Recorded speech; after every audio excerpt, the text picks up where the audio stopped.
שלום, כאן חני מאקספונט, והיום נדבר על מערכת מראה אקספונט לווב, כפי שפותחה על ידי אקספונט וקק"ל במהלך שנת 2024. אז ניכנס לדפדפן בכתובת הזו, לאחר מכן נזין שם משתמש כפי שקיבלנו אותו מקק"ל, ומספר טלפון לצורך הזנת קוד זמני ב-SMS.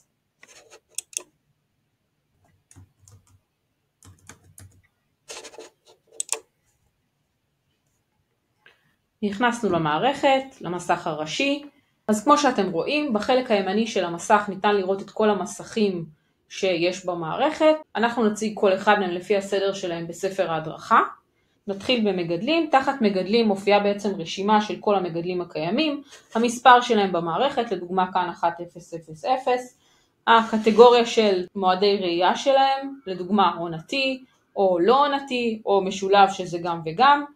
יש לנו גם אזור ושיבוץ, זה בעצם שיבוץ שמגיע מה-GIS, יש לנו פה את כמות ההסכמים למגדל ואזורי ההסכמים, זאת אומרת אנחנו רואים פה בעצם את כל ההסכמים, אנחנו רואים גם אם זה באדום או בירוק, כלומר אם זה אושר או לא אושר, ואנחנו יכולים גם להוסיף מגדל חדש, פה בהוספת מגדל, בעצם אנחנו ממלאים פה את כל הפרטים, ואנחנו יכולים פה לשים כמובן את מספר הזהות שלו, אנחנו יכולים להוסיף עוד פרטים טכניים, אנחנו יכולים להוסיף את כמות הראשים, ואפשר לשים גם איש קשר למגדל.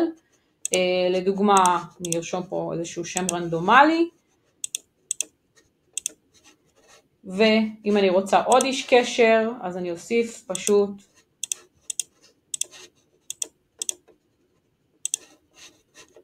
ואוסף מגדל.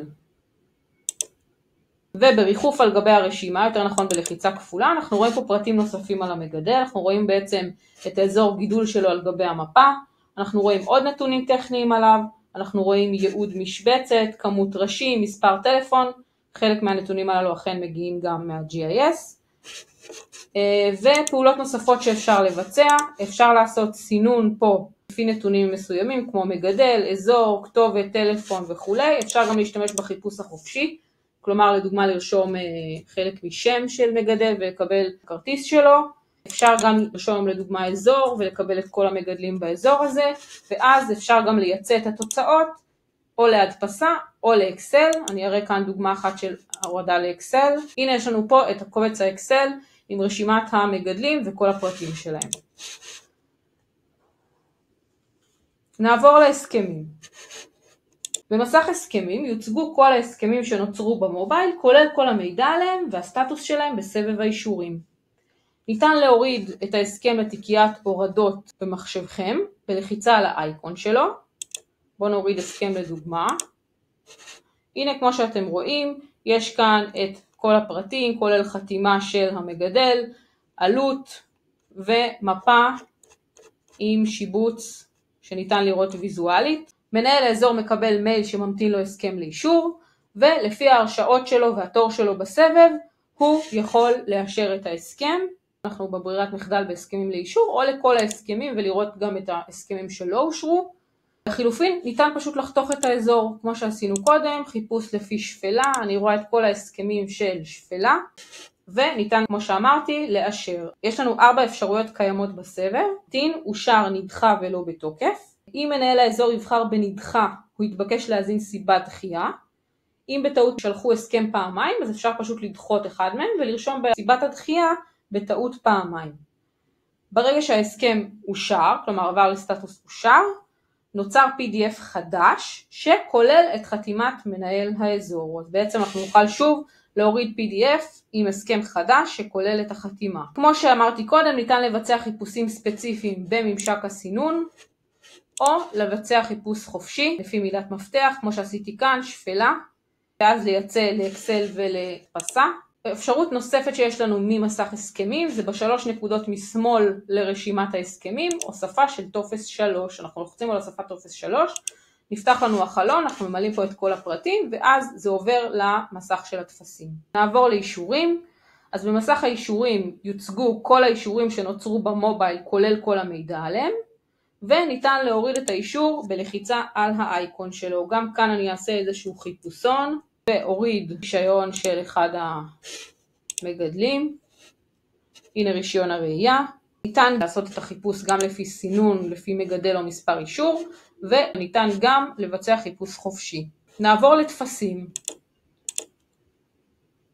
במסך טפסים קיימים כרגע שני סוגי טפסים, טופס 2 וטופס 3, בעתיד יתווסף גם טופס 1.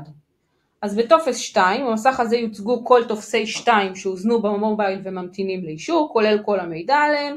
ניתן להוריד כמו תמיד את הטופס בלחיצה על האייקון שלו ולראות אותו, וניתן גם לאשר את הטופס לפי מיקומכם בסבב, כמו שאנחנו רואים הטפסים כאן ממתינים כולם לאישור. ונעבור לטופס 3, שוב טופס 3 מציג לנו את כל טופסי 3 שהוזנו במסך הסכמים, כולל כל המידע עליהם.